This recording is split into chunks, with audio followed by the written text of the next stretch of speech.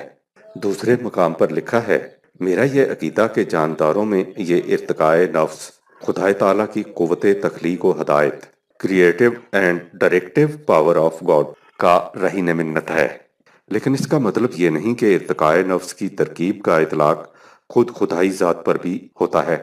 نہیں، نفس یا روح خداوندی قدیم ہے اور زمان و مکان کی حدود سے بالا، دا گریٹ ڈیزائن۔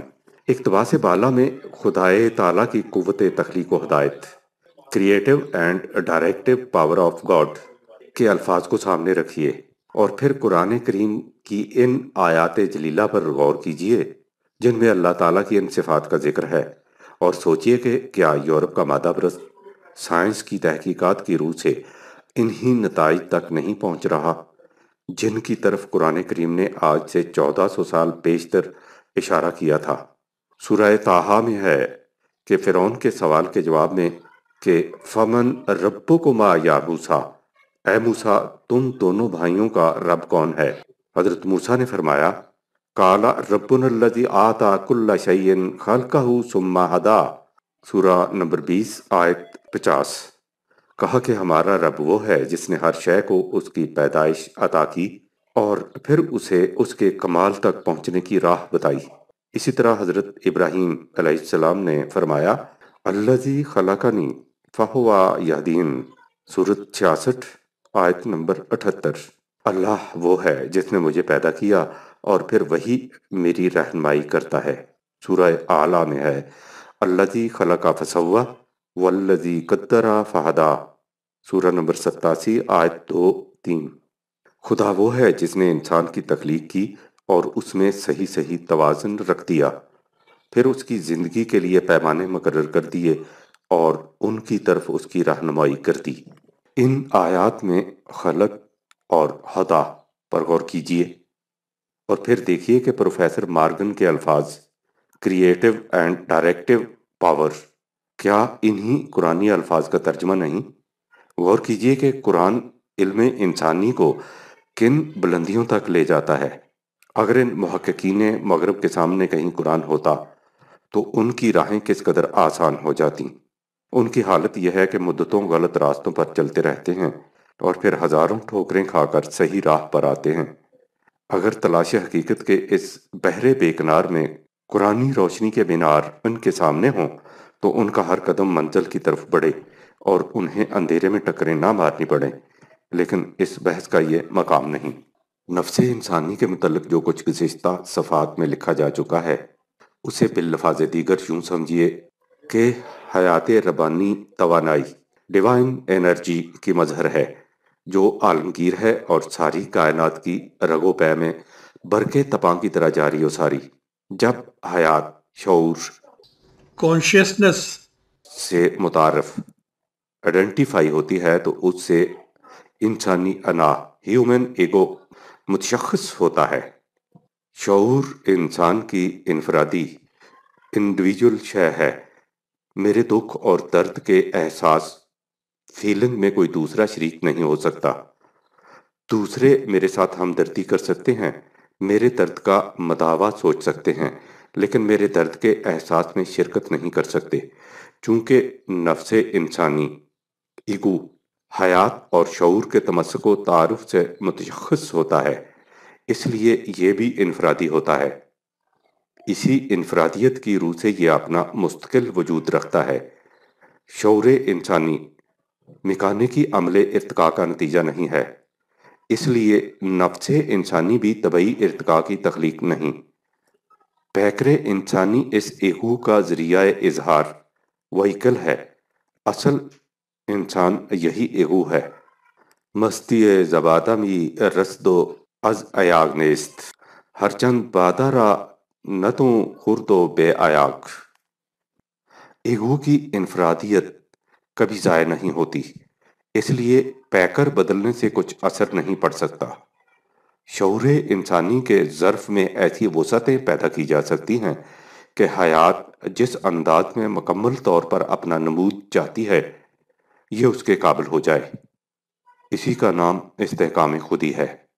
جب حیات اور شعور اپنی لامتناہیت انفینٹی میں متعارف ہوتے ہیں تو اسے علامہ اقبال کے الفاظ میں آخری ایگو، الٹیمیٹ ایگو کہا جاتا ہے۔ وہ اس آخری ایگو کی بحث کے بعد لکھتے ہیں، ربانی توانائی کا ہر ذرہ خواہ اپنے وجود کے اعتبار سے کیسا ہی ناچیز کیوں نہ ہو، ایک ایگو خودی ہے، لیکن خودی کی نمود ایکسپریشن کے مختلف مدارج ہیں۔ تمام دائرہ ہستی میں خودی کا تدریجی ارتقاء جاری و ساری ہے، حتیٰ کہ پیکر انسانی میں پہنچ کر یہ اپنی تکمیل حاصل کر لیتا ہے۔ یہی وجہ ہے کہ قرآن کریم آخری ایگو، الٹیمیٹ ایگو کو انسان کی رگ جان سے بھی زیادہ قریب بتاتا ہے۔ خطبات صفحہ 68۔ انسانی ایگو اپنے وجود، انفرادیت اور اختیار و ارادہ کی بنا پر عجیب و غریب صفات و خصوصیات، ایٹریبیوٹ اینڈ کیریکٹرز کا حامل ہوتا ہے۔ جوں جوں اس میں استحکام اور وسعت پیدا ہوتی جائے اس کی خصوصیات آخری ایگو کی خصوصیات و صفات سے مشابہ ہوتی جاتی ہیں، لیکن اگر اس میں ضعف و اضمحلال پیدا ہو جائے تو یہ درجہ انسانیت سے گر کر برباد ہو جاتا ہے۔ جن اعمال سے خودی میں استحکام پیدا ہوتا ہے انہیں اعمال صالحہ کہا جاتا ہے، جن سے اس میں ضعف آتا ہے وہ سیئات ہیں۔ بقول علامہ اقبال، دنیا میں دکھ پہنچانے والے یا آرام دینے والے اعمال نہیں ہوتے، صرف خودی کو مستحکم کرنے والے یا اسے تحلیل ڈسالو کرنے والے اعمال ہوتے ہیں۔ یہ اعمال ہی ہیں جن سے اس میں مستقبل کی زندگی بسر کرنے کا سلیقہ آ جاتا ہے، لہٰذا انفرادی بقا ہمیں بطور استحقاق نہیں مل سکتی، یہ ذاتی جدوجہد سے حاصل کرنی پڑتی ہے۔ انسان اس کے لیے امیدوار ہوتا ہے۔ خطبات صفحہ 113۔ ان تصریحات کو سامنے رکھیے اور گزشتہ صفحات میں نفس انسانی کے متعلق جو کچھ مغربی محققین کے خیالات سے مقتبس کیا گیا ہے اس پر پھر غائرانہ نگاہ ڈالیے، بات واضح ہو جائے گی۔ نفس کے متعلق مزید تفصیلات میں جانے کا یہ مقام نہیں۔ جس سلسلہ میں یہ بات چھڑی ہے اس کے لیے اتنے سے اشارات کافی سمجھے جاتے ہیں۔ گزشتہ صفحات میں یہ حقیقت ہمارے سامنے آ گئی ہے کہ انسان کے پاس عقل یعنی علم استدلالی کے علاوہ کچھ اور بھی ہے جس پر عقل کے قوانین حکمرانی نہیں کر سکتے۔ اب دیکھنا یہ ہے کہ کیا انسانی زندگی کے اس دائرے میں جو عقل کی فرمانروائی سے باہر ہے ادراک حقیقت کا امکان ہے۔ اس دائرے کے بلند ترین مقام کا نام نفس انسانی ہے، ہیومن ایگو۔ لیکن ہمارا مشاہدہ یہ ہے کہ انسان ہی نہیں بلکہ حیوانات تک سے بعض افعال اس قسم کے سرزد ہوتے ہیں جو عقل کے تابع نہیں ہوتے۔ اس لیے ہم یہ نہیں کہہ سکتے کہ انسان سے جو ایسے اعمال سرزد ہوتے ہیں جو اس کی عقل کے تابع نہیں ہوتے وہ بھی ضرور اس کے نفس ہی کے مظاہر ہوتے ہیں۔ لہٰذا ہمیں پہلے یہ دیکھنا چاہیے کہ اس قسم کے افعال جو عقل کی فرمانروائی سے باہر ہیں کس کس شعبے سے سرزد ہوتے ہیں۔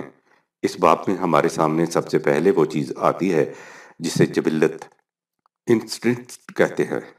اب دیکھیں گے کہ یہ دائرہ ہے جس میں استدلال کو کوئی دخل نہیں، بلکہ اس کی ابتدا اس وقت ہوتی ہے جب عقل و شعور ہنوز بیدار بھی نہیں ہوتے۔ انسان کے علاوہ باقی کائنات میں جبلت وہی چیز ہے جسے عام طور پر قوانین فطرت کہا جاتا ہے، جن کی روح سے یہ تمام سلسلہ ایک نظم و ضبط کے ماتحت چلا جا رہا ہے۔ باقی جب تک سیال ہے نشیب کی طرف بہتا ہے، جس قالب میں چاہیے ڈھل جاتا ہے، ایک خاص درجہ حرارت میں پہنچ کر بھاپ بن کر اڑنے لگ جاتا ہے، تفرید کی طرف آئیے تو ایک خاص مقام پر سردی سے منجمد ہو جاتا ہے۔ یہ ہے اس کی جبلت، یہی اس کی فطرت ہے۔ آگ ہمیشہ حرارت پہنچ جاتی ہے، پتھر کو اوپر اچھالیے ہمیشہ نیچے کی طرف آتا ہے، اس کے بعد زندگی کی دنیا کی طرف آئیے، بط کا بچہ انڈے سے نکلتے ہی پانی کی طرف دوڑتا ہے، لیکن مرغی کا بچہ پانی میں اپنی ہلاکت دیکھتا ہے۔ شیر بھوکوں مر جائے گا لیکن کبھی گھاس کی طرف آنکھ اٹھا کر نہیں دیکھے گا۔ بکری کا بچہ جام بلب کیوں نہ ہو، کبھی گوشت کے پاس تک نہیں آئے گا۔ یہی ان کی جبلت ہے، جس کی خلاف ورزی کا انہیں اختیار نہیں۔ ہر ایک اس قانون کی اطاعت کر رہا ہے۔ وَلِلَّهِ يَسْجُدُ مَا فِي السَّمَاوَاتِ وَمَا فِي الْأَرْضِ۔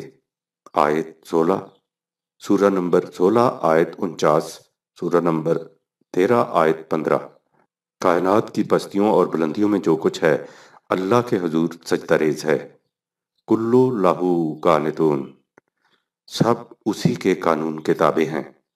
جہاں تک انسان کی طبعی زندگی کا تعلق ہے، اس کا بچہ بھی ان چیزوں کو جبلی طور پر اختیار کر لیتا ہے۔ انسان کا بچہ بھی پیدا ہوتے ہی اپنی خوراک کے سرچشموں کی طرف لپک کر جاتا ہے۔ یہ اس لیے نہیں کہ اس نے عقلاً یہ فیصلہ کیا ہے کہ اسے ایسا کرنا چاہیے، بلکہ اس لیے کہ اس کے اندر خود بخود بلا استدلال اس قسم کی ایک امنگ ارج پیدا ہوئی ہے۔ طبعی زندگی کے قوانین۔ اب سوال یہ ہے کہ کیا جبلت اس مسئلہ کا حل پیش کر سکتی ہے جو ہمارے پیش نظر ہے؟ جہاں تک انسان کی طبعی زندگی کا تعلق ہے، یہ بھی حیوانات کی طرح طبعی قوانین کے تابع ہے۔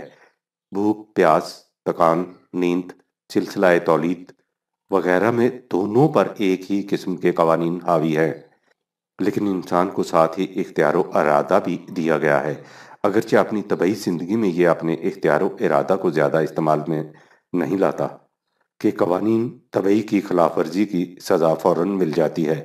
پائی ہمہ اس کے اختیار و ارادہ کے مظاہرات ہر وقت ہمارے سامنے آتے رہتے ہیں۔ جیسا کہ اوپر لکھا جا چکا ہے، انسان کا بچہ بھی اپنی پیدائش کے ساتھ ہی اپنی خوراک کے سرچشموں کی طرف اسی طرح لپک کر جاتا ہے جس طرح بکری کا بچہ۔ لیکن انسان کے بچہ کی ساتھ ہی یہ حالت بھی ہے کہ جو چیز اس کے سامنے آئے، مفید ہو یا مضر، حیات آفرین ہو یا ہلاکت انگیز، بلا تکلف منہ میں ڈال لیتا ہے۔ اسی لیے جب بچہ ذرا گھٹنوں چلنے لگتا ہے تو اس کو سنبھالنا مشکل ہو جاتا ہے۔ کبھی آگ میں ہاتھ ڈال دیا، کبھی پانی میں ڈبکیاں لینے لگا، کہیں اس چیز کو نگل لیا، کہیں اس چیز کو نگل گیا۔ حیوانات کے بچوں کی یہ کیفیت کبھی نہیں ہوتی۔ اور ایک بچپن پر ہی کیا موقوف ہے، انسان کے ساتھ بڑھاپے تک تمام سفر حیات میں قدم قدم پر یہی ہوتا ہے۔ ساری زندگی خلاف فطرت اور اس کا نتیجہ ہزاروں قسم کی بیماریاں۔ ہماری اپنی تو یہ حالت تھی ہی، ہم نے جن جانوروں کو اپنے قریب لا کر گھریلو ڈومیسٹک بنایا، اپنے اغراض و مقاصد کی خاطر آہستہ آہستہ ان کی طرز زندگی کو بھی ایسا بدلا کہ انہیں بھی اپنے جیسے عوارض و آلام کا شکار بنا دیا۔ جب انسان کا اپنی طبعی زندگی میں یہ عالم ہے تو اس کی عائلی، معاشرتی، تمدنی، معاشی، سیاسی زندگی میں جو کیفیت ہوگی وہ محتاج تفصیل نہیں۔ کائنات کی دیگر اشیاء اور انسانی زندگی کا یہی فرق ہے جسے ان بصیرت افروز الفاظ قدسی میں بیان کیا گیا ہے۔ أَلَمْ تَرَ أَنَّ اللَّهَ يَسْجُدُ لَهُ مَنْ فِي السَّمَاوَاتِ وَمَنْ فِي الْأَرْضِ وَالشَّمْسُ وَالْقَمَرُ وَالنَّجُومُ وَالْجِبَالُ وَالشَّجَرُ وَالدَّوَابُ وَكَثِيرٌ مِّنَ النَّاسِ وَكَثِيرٌ حَقَّ عَلَيْهِ الْعَذَابُ وَمَن يُهِنِ اللَّهُ فَمَا لَهُ مِن مُّكْرِمٍ إِنَّ اللَّهَ يَفْعَلُ مَا يَشَاءُ۔ سورہ نمبر 22 آیت 18۔ کیا تم نے دیکھا نہیں کہ آسمان اور زمین کی ہر چیز، سورج، چاند، ستارے، پہاڑ، درخت، چوپائے اور بعض انسان بھی خدا کے حضور میں سجدہ ریز ہیں، اسی کے وضع کردہ قوانین فطرت پر عمل پیرا ہو کر اپنی اطاعت اور فرما برداری کا مظاہرہ کر رہے ہیں۔ بعض انسان ایسے بھی ہیں جو قانون خداوندی سے سرکشی برتتے ہیں، اور یہی وہ لوگ ہیں جن پر عذاب خداوندی مقدر ہو چکا ہے۔ ان کے لیے کامیابی و کامرانی کے بجائے ہر قسم کی ذلت و رسوائی منتظر ہے، اور ظاہر ہے کہ جسے خدا کا قانون رسوا کر دے تو اس کے لیے عزت دینے والا کون ہو سکتا ہے؟ اور کوئی بھی نہیں۔ یہی خدا کا قانون ہے جو اٹل ہے، نہ یہ کسی کی سفارش سے تبدیل ہو سکتا ہے، نہ کسی کے جبر سے۔ یہ قوانین خدا کے اقتدار مطلق کی روح سے وضع ہوئے ہیں۔ ضمیر کی آواز۔ لیکن جو سوال ہمارے سامنے ہے اس میں حیوانی زندگی چندہ اہمیت نہیں رکھتی۔ اس سوال کی تو ابتدا ہی منزل انسانیت سے ہوتی ہے، لہٰذا دیکھنا یہ ہے کہ کیا وادی انسانیت میں جبلت کی رہنمائی کافی ہو سکتی ہے؟ تمدنی زندگی میں انسانی معاملات اخلاقیات ایتھکس کے دائرہ میں آتے ہیں، اور اخلاقیات کے دائرہ میں جبلت کا نام ضمیر conscience, کی آواز ہے۔ لہٰذا بات یہاں تک پہنچی کہ کیا تنہا ضمیر کی آواز اس قابل ہے کہ انسان کی صحیح رہنمائی کر سکے؟ کیا یہ خیر و شر کی تعیین و تفریق کا قابل اعتماد معیار قرار پا سکتی ہے؟ کیا ادراک حقیقت اس کے بس کی بات ہے؟ یہ امر بدیہی ہے کہ اخلاقی مقتضیات انسان سے شروع ہوتے ہیں۔ ایک بکری کی جبلت میں ہے کہ وہ گھاس کھائے، گوشت کی طرف نظر اٹھا کر بھی نہ دیکھے، لیکن یہ اس کی جبلت میں نہیں کہ وہ گھاس اپنے ہی مالک کے کھیت سے چرے، وہ دوسرے کے کھیت میں نہ جا گھسے۔ یہ تقاضا انسان سے شروع ہوتا ہے۔ عام طور پر کہا جاتا ہے کہ انسان کے اندر ایک قوت تمیز موجود ہے جو اسے بتا دیتی ہے کہ جائز کیا ہے اور ناجائز کیا۔ اس قوت کا نام ضمیر رکھا گیا ہے۔ اس کو انسان کے اندر کی آواز یا دل کا فتویٰ کہا جاتا ہے۔ لیکن سوال یہ ہے کہ کیا فی الواقع انسان کے اندر کوئی ایسی قوت تمیز ہے جو اسے جائز اور ناجائز کا فرق بتا دے؟ یہ بات بادنہ تعمق سمجھ میں آ جائے گی کہ انسان کے اندر کوئی ایسی قوت نہیں جو حق اور باطل، خیر اور شر، جائز اور ناجائز میں تمیز کر سکے۔ اس میں شبہ نہیں کہ انسان کے اندر سے ایک آواز ضرور اٹھتی ہے جو اسے بعض کاموں سے روکتی ہے، لیکن سوال یہ ہے کہ کیا یہ آواز حق اور باطل کی تمیز بھی کرتی ہے؟ مشاہدہ اس کا جواب نفی میں دیتا ہے۔ یہ ظاہر ہے کہ حق اور باطل مطلق اقدار، ایبسولوٹ ویلیوز کا نام ہے، اضافی اقدار، ریلیٹو ویلیوز کا نام نہیں۔ یعنی حق کے یہ معنی نہیں کہ وہ ایک انسان کے لیے حق ہو اور دوسرے کے لیے حق نہ ہو۔ اگر انسان کے اندر کوئی ایسی قوت ہے جو حق و باطل میں تمیز کر سکتی ہے تو ظاہر ہے کہ ہر انسان کے اندر سے یکساں اٹھنی چاہیے، لیکن ایسا نہیں ہوتا۔ ہم دیکھتے ہیں کہ گوشت کھانے والے خاندان کے بچے کے سامنے جب گوشت آتا ہے تو اس کی ضمیر اسے بالکل نہیں ٹوکتی، لیکن ایک سبزی خور گھرانے کے بچے کے سامنے گوشت کا نام آ جانے سے اس کی طبیعت ابا کرنے لگتی ہے۔ جرائم پیشہ قبائل مثلا ٹھگوں کے بچے بلا تکلف انسان کی جان لے لیتے ہیں اور اس میں لذت محسوس کرتے ہیں، لیکن جینیوں کا بچہ کیڑوں مکوڑوں کو بھی ایذا نہیں پہنچاتا۔ اس میں شبہ نہیں کہ نفس لوامہ برائی سے روکتا ہے۔ وَلَا أُقْسِمُ بِالنَّفْسِ اللَّوَّامَةِ سورہ 75 آیت نمبر 2۔ اور نہیں، میں انسان کے احساس ندامت کو شہادت میں پیش کرتا ہوں، لیکن اسی برائی سے جسے وہ برائی سمجھتا ہے۔ اس نفس میں لوامیت کا جوہر تو ہے، لیکن وہ اسی چیز کے خلاف ملامت کرتا ہے جسے اس نے مختلف اثرات کے ماتحت قابل ملامت سمجھ رکھا ہے۔ لہٰذا جس چیز کو ضمیر کی آواز کہا جاتا ہے وہ حق و باطل کی تمیز کا معیار نہیں ہو سکتی، کیونکہ یہ آواز خارجی اثرات سے متاثر ہوتی ہے۔ سیمول اس موضوع پر بحث کرتے ہوئے لکھتا ہے، اگر یہ صحیح ہوتا کہ انسان کے اندر ایک ایسی فطری جبلت ہے جو تمام اثرات سے آزاد ہے اور حق و باطل کے فیصلہ میں کبھی غلطی نہیں کرتی، تو نیک عملی کے ہر معاملہ میں تمام انسان ہمیشہ متفق ہوا کرتے اور آج بھی متفق نظر آتے۔ لیکن یہ ظاہر ہے کہ اس قسم کی ہم آہنگی نہ کبھی پہلے ہوئی ہے اور نہ آج ہے۔ اس سے ظاہر ہے کہ کسی آدمی کا یہ کہنا کہ میں نے فلاں بات کو نہایت دیانتداری سے حق سمجھ کر اختیار کیا ہے، اس بات کو فی الحقیقت حق نہیں بنا سکتا۔ لہٰذا جس چیز کا نام ضمیر رکھا جاتا ہے وہ ان اثرات سے مرتب ہوتی ہے جو انسان غیر شعوری طور پر وراثت، ماحول، تربیت اور تعلیم سے اخذ کرتا ہے۔ اس کے علاوہ اس کا اپنا وجود کچھ نہیں ہوتا۔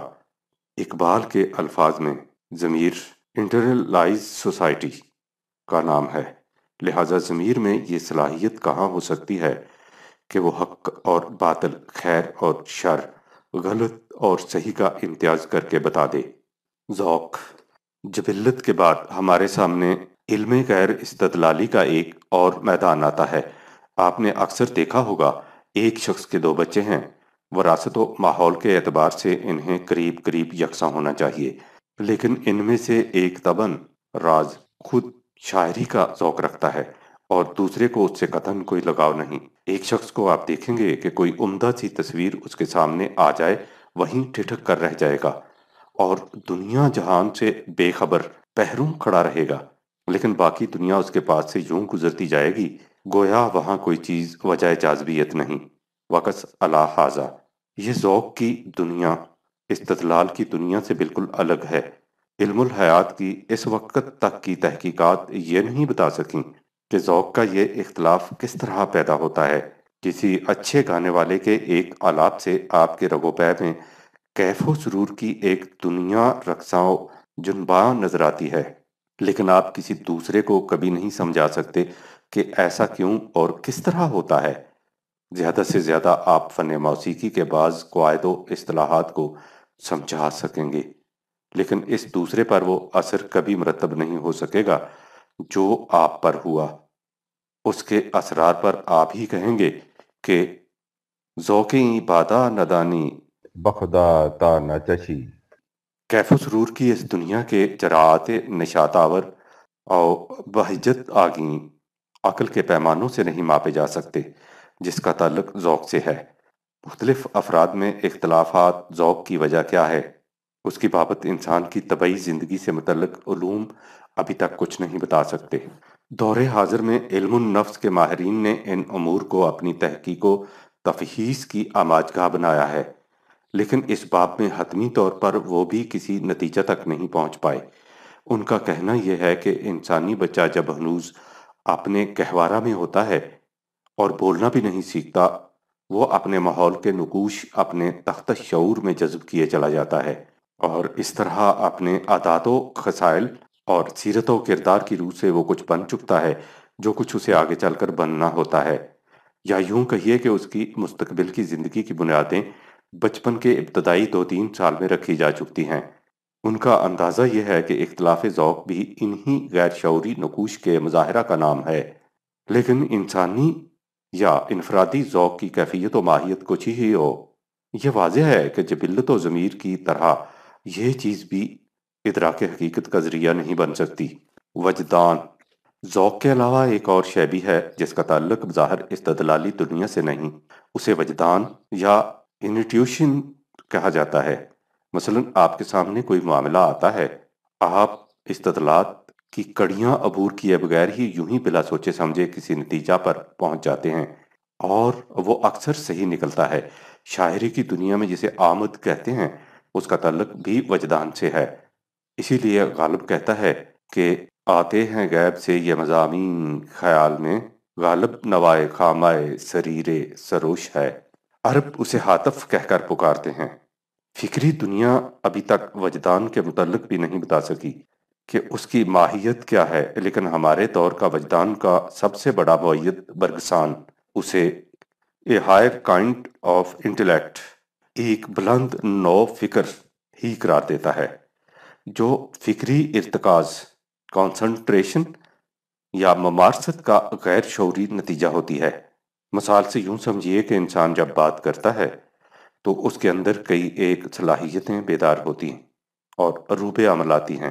وہ پہلے سوچتا ہے کہ مجھے کیا کہنا ہے، پھر اس کے لیے الفاظ کا انتخاب کرتا ہے، پھر ان الفاظ میں ایک ربط پیدا کر کے انہیں فکروں کی لڑی میں پروتا ہے، اس کے بعد ان فکروں کو زبان سے ادا کرتا ہے۔ آپ دیکھتے ہیں کہ انسان کو ایک فکرہ بولنے کے لیے کس قدر کاوش کرنی پڑتی ہے۔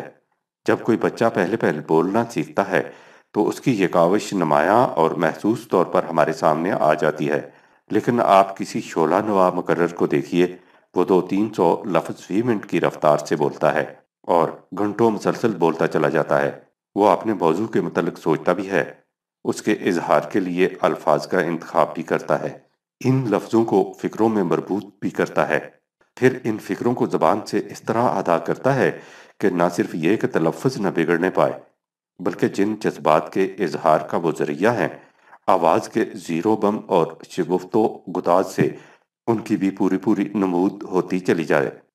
وہ یہ سب کچھ برق رفتاری کے ساتھ کیے چلا جاتا ہے، اور سامعین تو ایک طرف خود اسے بھی اس کا علم و احساس نہیں ہوتا کہ وہ کب سوچتا ہے، کس طرح الفاظ کا انتخاب کرتا ہے، کب ان لفظوں کو فکروں کے کال میں ڈالتا ہے، اور پھر کس طرح دریا کی سی روانی کے ساتھ انہیں ادا کیے چلا جاتا ہے۔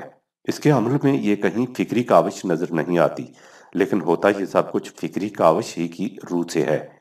فکری کاوش میں ممارست سے انسان میں اس قسم کی صلاحیت پیدا ہو جاتی ہے کہ وہ جب اپنی توجہ کو کسی موضوع پر مرتکز کرتا ہے تو غیر شعوری طور پر اس کے ذہن کی مشینری کے مختلف پرزے بیک وقت حرکت میں آ جاتے ہیں، اور اس تیزی سے حرکت کرتے ہیں کہ فکر کی عام سست خرامی اس حرکت کا احساس نہیں کر سکتی، بینہ ہی جس طرح 5000 فی سیکنڈ کی رفتار سے گردش کرنے والے پہیے کی حرکت تیز سے تیز نگاہ بھی محسوس نہیں کر سکتی، وہ ساکن نظر آتا ہے۔ دور حاضر کے علم النفس کی تحقیق یہ ہے کہ ہماری معلومات نفس غیر شعوری کے ریکارڈ روم سے ابھر کر شعور کی سطح پر آنا شروع ہو جاتی ہیں۔ شعور کی مشینری کی رفتار جس قدر تیز ہوگی، اسی قدر سرعت کے ساتھ یہ ذخیرہ شعور کی سطح پر آتا جائے گا، اور جیسا کہ اوپر کہا جا چکا ہے، اگر اس مشینری کی حرکت کی رفتار برق پا ہے تو شعور کو اس کا احساس بھی نہیں ہونے پاتا کہ یہ سب کچھ کیسے ہو رہا ہے، حتیٰ کہ بعض اوقات اسے یاد بھی نہیں پڑتا کہ وہ معلومات اسے کب حاصل ہوئی تھیں۔ فراموش شدہ حقائقیں، از یاد رفتہ واقعات و حوادث، تاکہ نسیاں کی زینت دادہ تشبیہات و تمثیلات، فضا کی پنہائیوں میں گمگشتہ اشعار و اقتباسات یوں سامنے آتے چلے جاتے ہیں گویا ان کا کہیں سے نزول ہو رہا ہے، حالانکہ ان کا کہیں خارج سے نزول نہیں ہوتا، تحت شعور کی گہرائیوں سے صعود ہوتا ہے۔ اسی کو عصر حاضر کی نفسیاتی تحقیقات کی روح سے وجدان کہا جاتا ہے، لیکن وجدان کی ماہیت کچھ بھی ہو، یہ ظاہر ہے کہ یہ ملکہ بھی ادراک حقیقت کا ذریعہ نہیں بن سکتا۔ نابغہ، جس شخص میں وجدانی کیفیت زیادہ شدت سے رونما ہو اسے نابغہ، جینیس کہہ کر پکارا جاتا ہے۔ نابغہ میں یہ خصوصیات کس طرح اس انتہا تک پہنچتی ہے، یہ معمہ بھی دنیائے سائنس میں ہنوز محتاج کلید ہے۔ علماء علم الحیات، بایولوجسٹ ایسے لوگوں کے دماغ کی کھوپڑیاں لے کر بیٹھ جاتے ہیں اور ان کے بھیجے کے خلیات، سیلز کی ساخت اور امتزاج کا مشاہدہ اور مطالعہ کرتے رہتے ہیں، لیکن یہ حضرات جب ابھی تک یہی معلوم نہیں کر سکے کہ انسان میں خود فکری صلاحیت، انٹلیکٹ کہاں سے آتی ہے یا کس طرح پیدا ہوتی ہے، تو یہ نابغہ کی خصوصی صلاحیت کی کناہ و ماہیت کے متعلق حتمی طور پر کیا کہہ سکیں گے۔ وہ اس وقت تک اس سلسلہ میں جو کچھ کہہ سکے ہیں فقط اتنا ہے کہ یہ ایک فجائی ارتقاء، ایمرجنٹ ایولیوشن ہے جو میکانیکی سلسلہ ارتقاء کے حدود سے باہر ہے۔ 30 سال کے گہرے تجربہ نے اس امر کے لیے بین ثبوت بہم پہنچا دیا ہے کہ کبھی کبھی ایسا بھی ہوتا ہے کہ غیر مخلوط نسل کے انسانوں کے اندر اس قسم کے افراد پیدا ہو جاتے ہیں جن کے متوارث خصائص اپنے آباء و اجداد سے بالکل مختلف ہوتے ہیں۔ ان افراد کو میوٹنٹس یا سپورٹس کہا جاتا ہے۔ The nature of living matters by L Hogben. Professor Taylor اس حقیقت کو ان الفاظ میں بیان کرتا ہے: ان تمام اسباب و علل کا جن سے کوئی شے وجود پذیر ہوتی ہے، ہر ممکن محاسبہ کر لینے کے بعد بھی یہ حقیقت باقی رہ جاتی ہے کہ ہو سکتا ہے کہ یہ شے اپنے نشو و نما کے بعد ایک ایسی خصوصیت کے مظہر بن جائے جو ان عناصر میں کہیں بھی نہ ہو جن سے اس شے نے ترکیب پائی تھی۔ یہ خصوصیت ایسی ہوتی ہے کہ ان تمام عناصر کی خصوصیات کا علم حاصل ہو جانے کے بعد بھی اس نرالی خصوصیت کے متعلق پہلے سے کچھ نہیں کہا جا سکتا۔ Evolution in the light of modern knowledge, L Lloyd Morgan اس باب میں لکھتا ہے، اگر یہ پوچھا جائے کہ جس چیز کو تم فجائی ایمرجنٹ کہتے ہو وہ بالآخر ہے کیا، تو اس کا مختصر جواب فقط اتنا ہے کہ یہ ایک نئی قسم کا رابطہ ہوتا ہے۔ اور اگر یہ پوچھا جائے کہ یہ روابط کس اعتبار سے نئے ہوتے ہیں تو اس کا جواب اتنا ہی ہے کہ ان کی خصوصیات کے متعلق ان کے ظہور پذیر ہونے سے بیشتر کچھ نہیں کہا جا سکتا۔ ایمرجنٹ ایولیوشن فجائی ارتقاء کے نظریہ اور اس کی تائید میں محسوس شواہد و نظائر نے کائنات کے متعلق میکانیکی تصوروں کی بنیادوں تک ہلا دی ہیں۔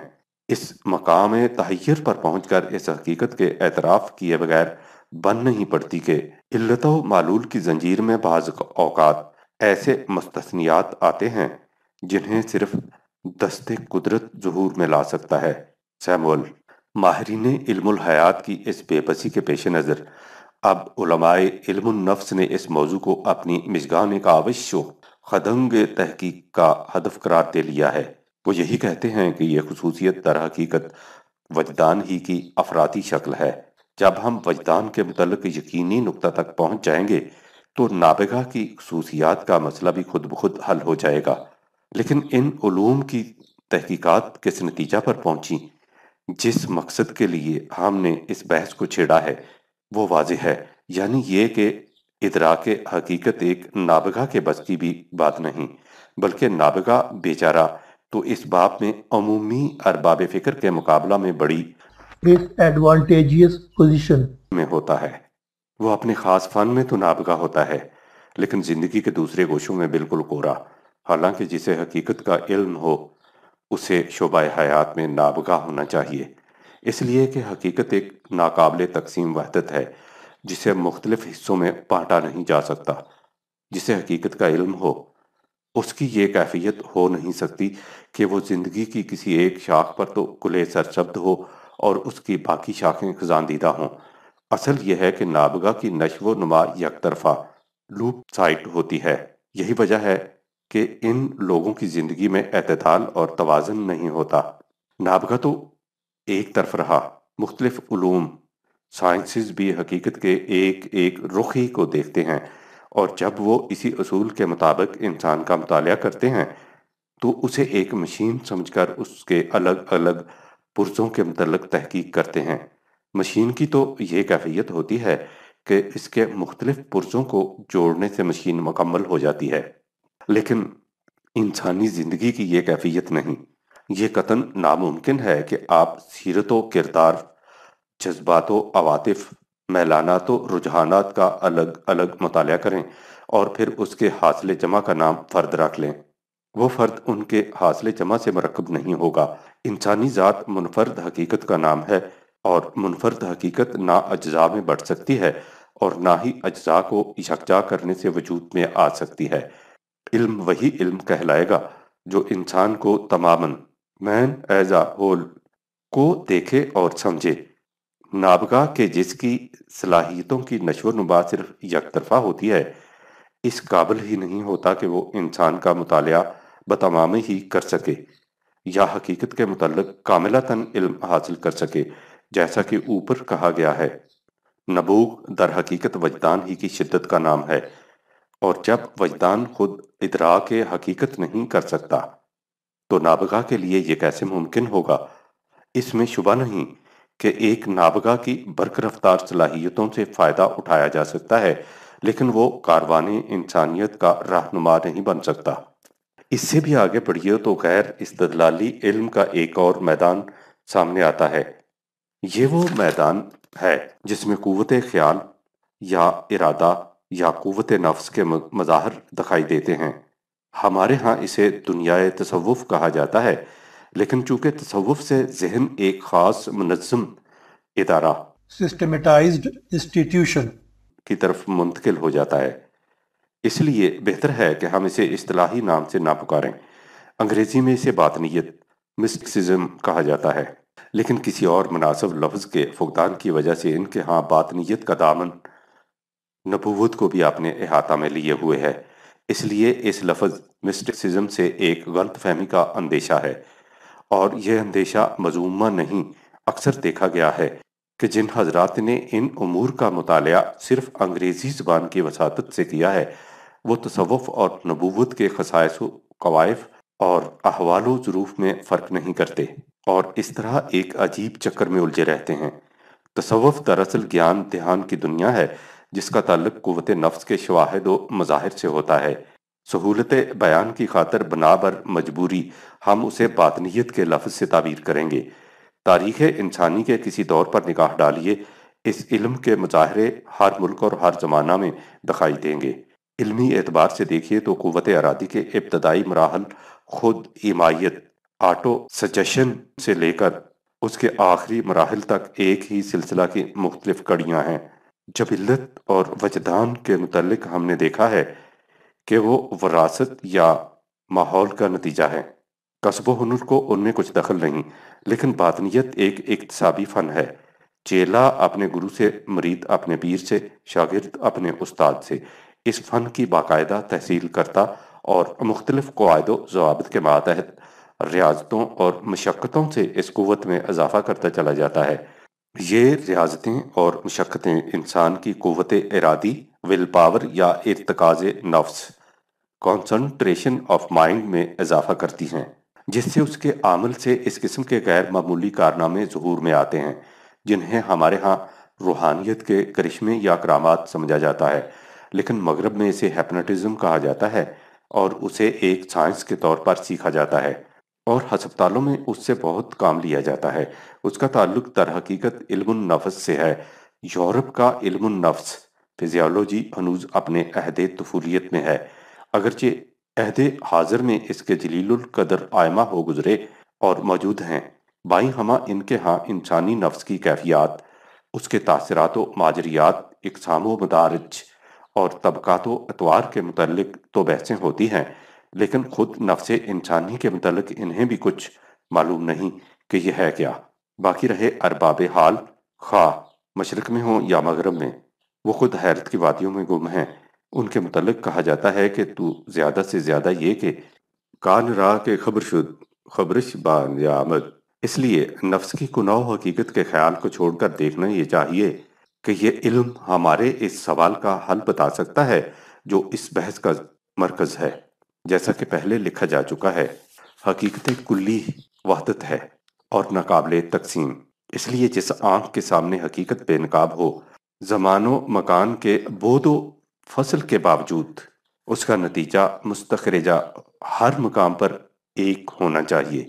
لیکن آپ تاریخ کے اوراق کو الٹ کر دیکھیے یا اپنے طور پر نگاہ ڈال کر آپ دیکھیں گے کہ مدعیان کشف کے تجرباتی نتائج ایک دوسرے سے مختلف ہوں گے۔ ولیم جیمز اپنی مشہور کتاب دا ویرائٹیز آف ریلیجیس ایکسپیرینس میں اس موضوع پر بحث کرتا ہوا لکھتا ہے، ان لوگوں کے خوابوں اور پیغاموں میں بعض بے حد حماقت آمیز ہوتے ہیں۔ ان کے عالم وجد و مستی کے ماجریات میں سے بعض انسانی اعمال و سیرت کے لیے کسی نفع کا موجب نہیں ہوتے، لہٰذا انہیں خدائی پیغامات وغیرہ کہنا تو ایک طرف، وہ اس قابل بھی نہیں ہوتے کہ انہیں کوئی اہمیت دی جائے۔ علاوہ بری باطنیت کا فن ایک انفرادی چیز ہے اور اس کے نتائج ایسے متضاد و متباین کہ انہیں عالمگیر سند کی حیثیت حاصل ہی نہیں ہو سکتی۔